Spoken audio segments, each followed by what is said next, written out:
നമസ്കാരം, എല്ലാ സജ്ജനങ്ങൾക്കും സന്ധ്യാദീപത്തിലേക്ക് സ്വാഗതം.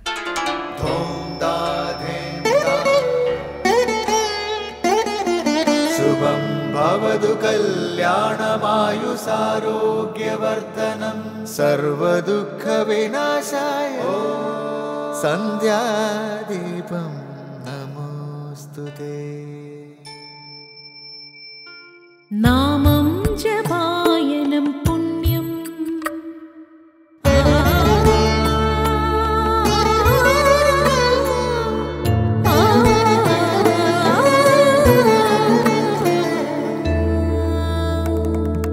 നാമം ജപായനം പുണ്യം നിരുപമദീപാങ്കുരം പോലെ സ്വരശ്രുതിലയവരമതുലം ദീവാങ്കണം മോക്ഷസംഗീതസാരം നീളും വഴിത്താരയിൽ ജീവതാരം മന്ത്രാലാപം മായാവിൻ നിൻ പ്രസാദം.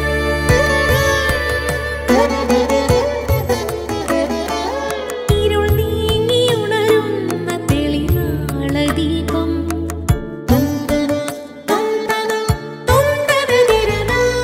ഇരുൾ നീങ്ങിയുണരുന്ന തെളിനാളദീപം പ്രണവാമൃതം ചൊരിയുന്ന ദീപം. ദീപം ദീപം ദീപം ദീപം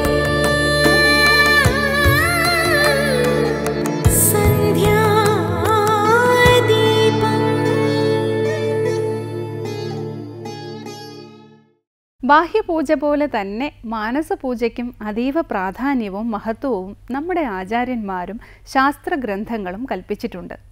പൂജയുടെ പൂർണ്ണത മാനസപൂജയിലാണെന്ന് തന്നെ പറയാം.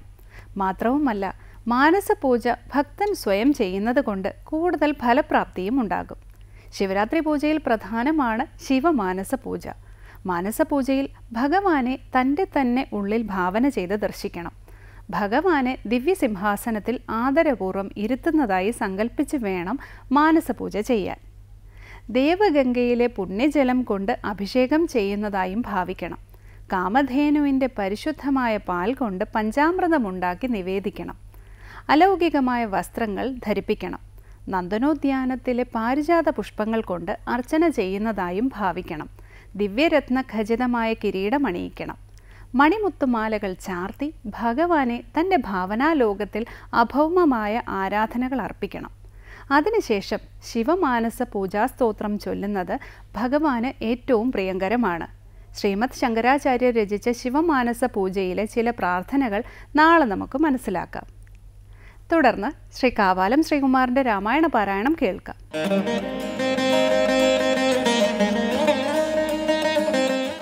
ഭക്ത്യാ പിതൃക്കളും ശ്രീരാമഭദ്രനെ ചിത്തമഴിഞ്ഞു പുകഴ്ന്നു തുടങ്ങിനാർ.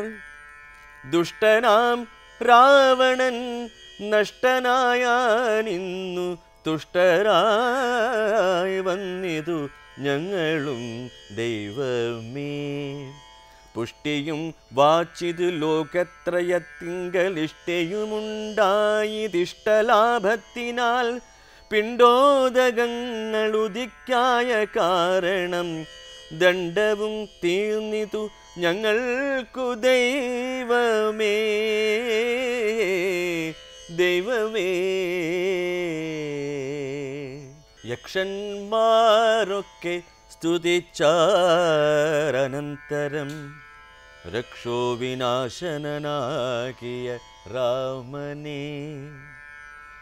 രക്ഷിതന്മാരായി ചമഞ്ഞിതു ഞങ്ങളും രക്ഷോവരനെ വധിച്ച മൂലം ഭവാൻ.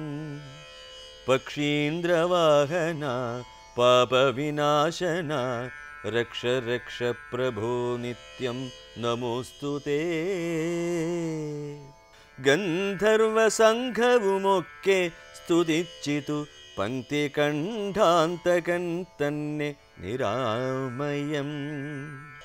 അന്ധനാം രാവണൻ തന്നെ ഭയപ്പെട്ടു സന്തതം ഞങ്ങൾ ഒളിച്ചു കിടന്നതും ഇന്നു തുടങ്ങി തവ ചരിത്രങ്ങളും നന്നായി സ്തുതിച്ചു പാടിക്കൊണ്ട നാരദം സഞ്ചരിക്കാമിനി കാരുണ്യവാരിധേ. ഇനി രാമായണ ദർശനം. ദേവന്മാർക്ക് ശേഷം രാജ്യാഭിഷേകം കഴിഞ്ഞ ശ്രീരാമനെ പിതൃക്കളും യക്ഷന്മാരും ഗന്ധർവന്മാരും സ്തുതിച്ചു. സർവ്വദൈവിക ഭാവങ്ങളെയും അടിച്ചമർത്തിയ രാവണൻ കാരണം പിണ്ടയജ്ഞങ്ങളെല്ലാം മുടങ്ങിയിരുന്നു. അതെല്ലാം വീണ്ടെടുക്കാൻ കഴിഞ്ഞതിൽ പിതൃക്കൾ ശ്രീരാമനെ സ്തുതിച്ചു. അജ്ഞത കൊണ്ട് അന്ധനായ രാവണനെ ഭയന്ന് ഒളിച്ചു നടന്ന ഗന്ധർവന്മാർക്ക് ഭയമെല്ലാം അകന്നു. ഇനി ശ്രീരാമ മഹിമ സ്തുതിച്ച് ഞങ്ങൾക്ക് എവിടെയും പോകാമെന്ന് ഗന്ധർവന്മാരും പറയുന്നു. ഈ ഭാഗമാണ് ഇന്ന് രാമായണ ദർശനത്തിൽ സ്വാമി ചിദാനന്ദപുരി വിവരിക്കുന്നത്.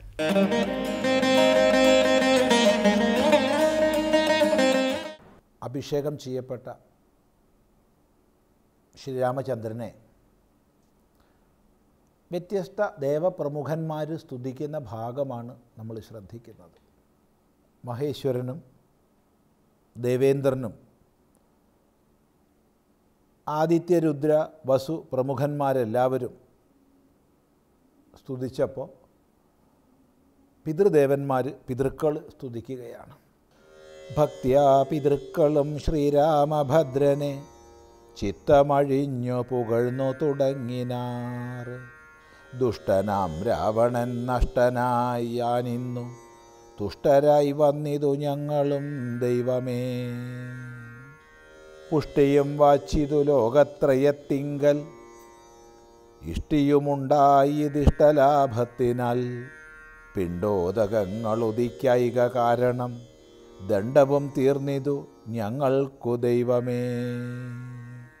ഭക്തിപൂർവം പിതൃക്കൾ രാമഭദ്രനെ ചിത്തമഴിഞ്ഞ് പുകഴ്ന്നു തുടങ്ങിനാർ.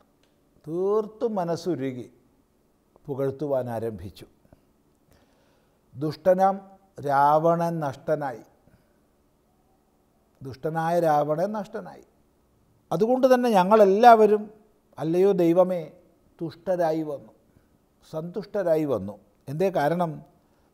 പുഷ്ടിയും വാച്ചിത് ലോകത്രയത്തിങ്കൽ, 3 ലോകത്തിലും പുഷ്ടിയുണ്ടായിട്ടുണ്ട്. രാവണ നിഗ്രഹം കൊണ്ട് 3 ലോകങ്ങൾക്കും പോഷണം സംഭവിച്ചിരിക്കുന്നു. ഇഷ്ടിയുണ്ടായതിൽ ഇഷ്ടലാഭത്തിനാൽ.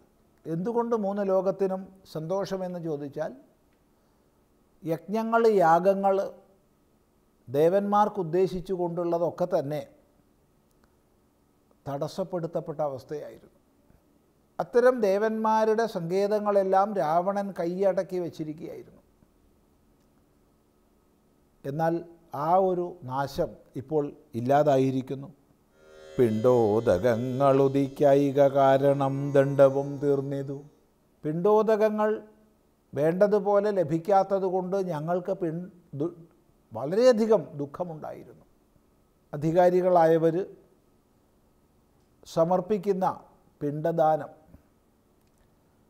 അവരുടേതായ തിലോദക ക്രിയകൾ, അവയാണ് പിതൃദേവന്മാർക്ക് ആശ്രയഭൂതമായത്. ഇപ്പോൾ ധർമ്മവ്യവസ്ഥ താറുമാറായപ്പോൾ അങ്ങനെയുള്ള പിണ്ടദാനങ്ങളെല്ലാം ക്ഷയിച്ചു, അസ്തമിച്ചു. ഇപ്പോൾ ഇതാ രാവണൻ നിഗ്രഹിക്കപ്പെട്ടതുകൊണ്ട് അപ്രകാരമുള്ള ഞങ്ങളുടെ ദണ്ഡമെല്ലാം ദുഃഖമെല്ലാം തീർന്നിരിക്കുകയാണ് ഹേ പ്രഭോ. ഇങ്ങനെ പിതൃക്കൾ സ്തുതിച്ചു. ആ സമയത്താണ് യക്ഷന്മാരുടെ സ്തുതി. യക്ഷന്മാരൊക്കെ സ്തുതിച്ചാരനന്തരം രക്ഷോവിനാശനനാക്കിയ രാമനെ രക്ഷിതന്മാരായി ചമഞ്ഞിതു ഞങ്ങളും രക്ഷോവരനെ വധിച്ച മൂലം ഭവൻ. പക്ഷീന്ദ്രവാഹന പാപവിനാശന രക്ഷ രക്ഷ പ്രഭോ നിത്യം നമോസ്തുതേ. ഗന്ധർവസംഘവുമൊക്കെ സ്തുതിച്ചിതു പങ്ക്തികണ്ഠാന്തകൻ തന്നെ നിരാമയം. അനന്തരം, അതായത് പിതൃക്കൾ സ്തുതിച്ചു കഴിഞ്ഞപ്പോൾ യക്ഷന്മാരൊക്കെ ചേർന്ന് സ്തുതിക്കുവാൻ ആരംഭിച്ചു. ഇതെല്ലാം ദേവഗണങ്ങളിൽപ്പെട്ടവരാണ്. രക്ഷോവിനാശനനാകിയ രാമനെ സ്തുതിക്കാൻ ആരംഭിച്ചു. അല്ലയോ ഭഗവാനെ, ഭവാൻ രക്ഷോവരനെ വധിച്ചതുമൂലം, രക്ഷോവരനായ രാവണനെ അങ്ങ് വധിച്ചതുകൊണ്ട് രക്ഷിതന്മാരായി ചമഞ്ഞിതു ഞങ്ങളും. ഞങ്ങളെല്ലാം രക്ഷിക്കപ്പെട്ടിരിക്കുന്നു. ഹേ പക്ഷീന്ദ്രവാഹന, പക്ഷീന്ദ്രൻ ഗരുഡൻ, ഗരുഡനെ വാഹനമാക്കിയവൻ പക്ഷീന്ദ്രവാഹനൻ. ഹേ പക്ഷീന്ദ്രവാഹന, പാപവിനാശന, സകല പാപങ്ങളെയും സ്മരണമാത്രത്താൽ തന്നെ നശിപ്പിക്കുന്നവനാരോ അവൻ പാപവിനാശന. രക്ഷ രക്ഷ പ്രഭോ, ഹേ പ്രഭോ രക്ഷ, ഹേ പ്രഭോ രക്ഷ. നിത്യം എപ്പോഴും രക്ഷിക്കണമേ. ഇപ്രകാരം പ്രാർത്ഥിച്ചിട്ട് നമോസ്തു തേ, നിനക്ക് നമസ്കാരം ഭവിക്കട്ടെ. ഇങ്ങനെ ഗന്ധർവ സംഘം സ്തുതിച്ചു. പങ്ക്തികണ്ഠകനായ രാവണനെ വധിച്ചവനെ രാമനെ സ്തുതിച്ചു. ആ സമയത്ത് യക്ഷന്മാരുടെ സ്തുതിക്ക് ശേഷം ഗന്ധർവന്മാരുടെ സ്തുതിയാണ്. അന്ധനാം രാവണൻ തന്നെ ഭയപ്പെട്ടു സന്തതം ഞങ്ങളാ ഒളിച്ചു കിടന്നതും, ഇന്നു തുടങ്ങി തവ ചരിത്രങ്ങളും നന്നായി സ്തുതിച്ചു പാടിക്കൊണ്ടനാരദം സഞ്ചരിക്കാമിനി കാരുണ്യവാരിധേ, നിൻ ചരണാംബുജം നിത്യം നമോ നമഃ. അന്ധനായ രാവണൻ്റെ, അന്ധനായ എന്ന് പറയുമ്പോൾ അവിടെ ബാഹ്യമായ അന്ധതയല്ല, മറിച്ച് അജ്ഞാന അന്ധതയാണ്. അജ്ഞാനം കാരണമായിട്ടുള്ള അന്ധത, കാണായിക. അങ്ങനെ അന്ധത കൊണ്ട് കഴിയുന്നവനായ രാവണനെ ഭയപ്പെട്ട് ഞങ്ങളെല്ലാം ഇത്രയും കാലം ഒളിച്ചാണ് നടന്നത്. ഇന്ന് തുടങ്ങി നിൻ്റെ ചരിത്രങ്ങളെ പാടി പുകഴ്ത്തിക്കൊണ്ട് ഞങ്ങൾ നിരന്തരം സഞ്ചരിക്കുകയാണ്. ഞങ്ങൾക്കിനി സഞ്ചരിക്കാനൊരു ഭയവും ആവശ്യമില്ല. അതുകൊണ്ട് ഭഗവാനെ, അവിടുത്തെ മഹിമാവിശേഷങ്ങളെ സ്തുതിച്ചുകൊണ്ട് ഞങ്ങൾ എല്ലായിടത്തും നടക്കുകയാണ്. നിൻ ചരണാംബുജം നിത്യം നമോ നമഃ. നിൻ്റെ പാദ പത്മങ്ങളെ ഞങ്ങളിതാ നമസ്കരിക്കുന്നു എന്ന് പറഞ്ഞ് ഗന്ധർവ സംഘം സ്തുതിക്കുകയാണ്. തുടർന്ന് നമുക്ക് അടുത്ത പ്രാവശ്യം ശ്രദ്ധിക്കാം.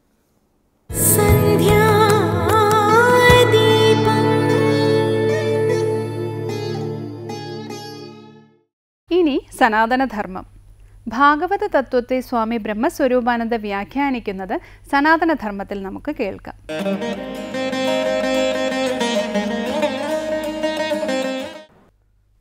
ഓം നമോ ഭഗവതേ വാസുദേവായ. ഭാഗവതം നമ്മെ പഠിപ്പിക്കുന്നത് ഭഗവത് സേവ മുക്തിയിലേക്ക് നമ്മെ നയിക്കുന്നു. അപ്പോൾ ഭഗവാനെ സേവിക്കേണ്ടത് ഈ ദുഃഖത്തിനും ദുരിതങ്ങൾക്കും അറുതി വരുത്താൻ നല്ലതാണ്. മുക്തി വേണ്ടവരെല്ലാം ഭഗവാനെ സേവിക്കണം. അല്ല വീണ്ടും ദുഃഖം, വീണ്ടും ഈ ദുരിതങ്ങൾ, വീണ്ടും ജനനം, വീണ്ടും മരണം, ഇങ്ങനെ ആവർത്തിച്ച് ഈ ദുരിതക്കയത്തിൽ മുങ്ങിത്താഴുന്നതല്ലാണ്ട് മുക്തി ലഭിക്കുകയില്ല. അതുകൊണ്ടാണ് എല്ലാവരോടും ഈശ്വരഭജനം, നാമം ജപിക്കണം എന്ന് ഭാഗവതം പറയുന്നത്. ഭഗവത് സേവയിലൂടെയാണ് മനസ്സിൻ്റെ സമാധാനം കണ്ടെത്താൻ നമുക്ക് സാധിക്കുക. ഇവിടെ പറയുന്നുണ്ട്, നാരീ സേവാരഥന്മാരാണ് നരകത്തിലേക്ക് പോകുന്നത്. ആരാണോ സ്ത്രീ വിഷയങ്ങളിൽ മാത്രം, അതിൽ മാത്രം മനസ്സിരുത്തി വേറെ ചിന്തകളൊന്നുമില്ലാതെ ജീവിക്കുന്നത്, അവർക്ക് നരകവുമാണ്. അത് വിട്ട് ഭഗവാനെ സേവിക്കുന്നവർക്ക് മുക്തിയും, ആർക്കാണോ വിഷയങ്ങളെ അനുഭവിക്കാനുള്ള അഭിവാഞ്ചാപൂർവകമായ പ്രവൃത്തിയുള്ളത് അവർക്കെന്നും ദുരിതങ്ങൾ മാത്രമാണ്. ഇന്ദ്രിയങ്ങളെ പ്രീതിപ്പെടുത്തുന്നവരാണ് ദുഃഖത്തിൻ്റെ പുറകെ പോകുന്നവർ എന്നും ഭാഗവതം നമ്മെ പഠിപ്പിക്കുന്നു. പഞ്ചമസ്കന്ധം. ഇന്ദ്രിയങ്ങളെ പ്രീതിപ്പെടുത്തുക, ഓരോരോ ഇന്ദ്രിയ സുഖങ്ങൾ നമുക്കെല്ലാവർക്കും ഉണ്ട്. ആ ഇന്ദ്രിയ സുഖങ്ങളുടെ പുറകെ മനസ്സിനെ കൊണ്ടുപോയി കഴിഞ്ഞാൽ മനസ്സ് ഒരിടത്തും ശാന്തമായി നിൽക്കുകയില്ല. മനസ്സെപ്പോഴും അശാന്തനായി തീരുകയുള്ളൂ. അപ്പം മനസ്സിന് ശാന്തി വേണം എന്നുണ്ടെങ്കിൽ ഇന്ദ്രിയങ്ങളെ പ്രീതിപ്പെടുത്താൻ ശ്രമിക്കാതിരിക്കുക. ഇന്ദ്രിയങ്ങളുടെ വിഷയങ്ങളുടെ പുറകെ മാത്രം പോകാണ്ടിരിക്കുക. അതിങ്ങനെ ഓടി തളരുമെന്നല്ലാണ്ട് ഒരിടത്തും സമാധാനം നമുക്ക് ലഭിക്കില്ല. സമാധാനമായിട്ട് വേണം താനും ഇന്ദ്രിയങ്ങളുടെ പുറകെ പോവുകയും വേണം. ഇതൊരിക്കലും സാധിക്കുന്നില്ല. രണ്ടും വൈരുദ്ധ്യമാണ്. എവിടെയാണോ മനസ്സിന് ശാന്തമായിരിക്കുക, ഇന്ദ്രിയങ്ങൾ വിഷയങ്ങളുടെ പുറകെ പോകാണ്ടിരിക്കുക, അവിടെ മാത്രമേ വിവേകമുണ്ടാകുകയുള്ളൂ. ഇന്ദ്രിയങ്ങളുടെ പുറകെ പോകുന്ന ഏതൊരു മനസ്സുണ്ടോ അവ വിവേകം അറ്റവരായിരിക്കും, വിവേകമില്ലാത്തവരായിരിക്കും എന്ന് ഭാഗവതം നമ്മെ പഠിപ്പിക്കുന്നു. അപ്പോൾ നിങ്ങളുടെ വിവേകനാശത്തിൻ്റെ പ്രധാനപ്പെട്ട കാരണം അവിവേകികളായിട്ട് തെറ്റ് ശരി ഇതിനെ വേർതിരിച്ചറിയാതെ കർമ്മനിരതന്മാരായി ജീവിക്കുന്ന വ്യക്തികളെ ഓർമ്മപ്പെടുത്തുന്നു ഭാഗവതം. എന്ത്? ഇന്ദ്രിയങ്ങളുടെ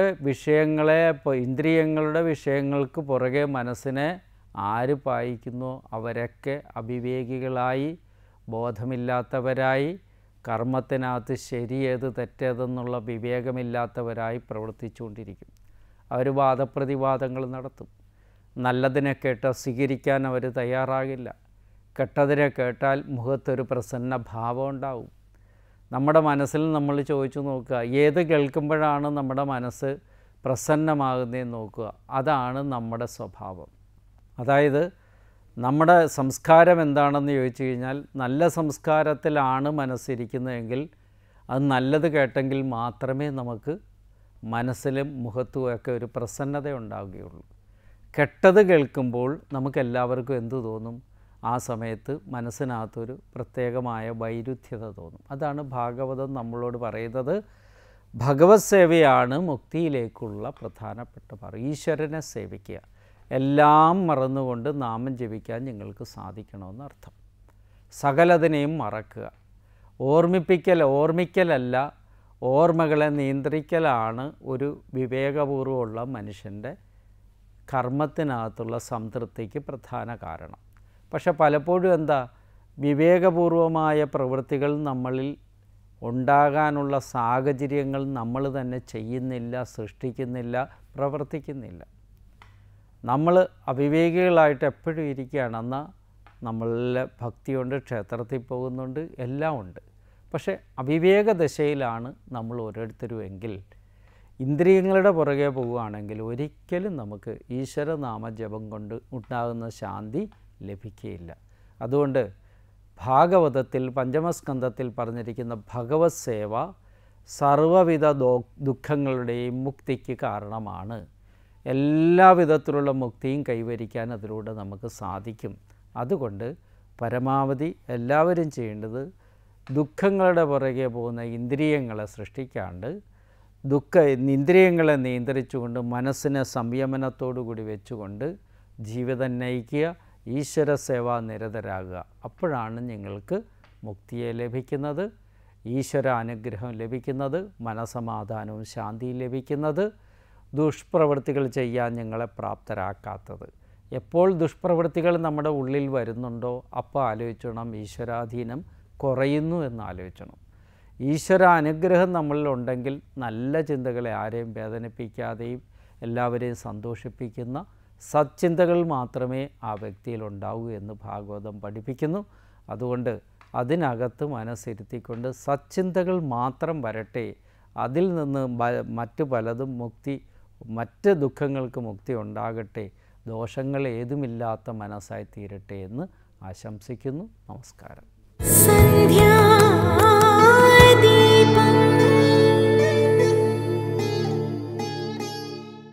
അടുത്തതായി ദീപാരാധനയാണ്. ക്ഷേത്ര സന്നിധിയിലെത്തി മംഗളാരതി തൊഴുത് ഇന്നത്തേക്ക് മടങ്ങാം. എല്ലാവർക്കും നമസ്കാരം.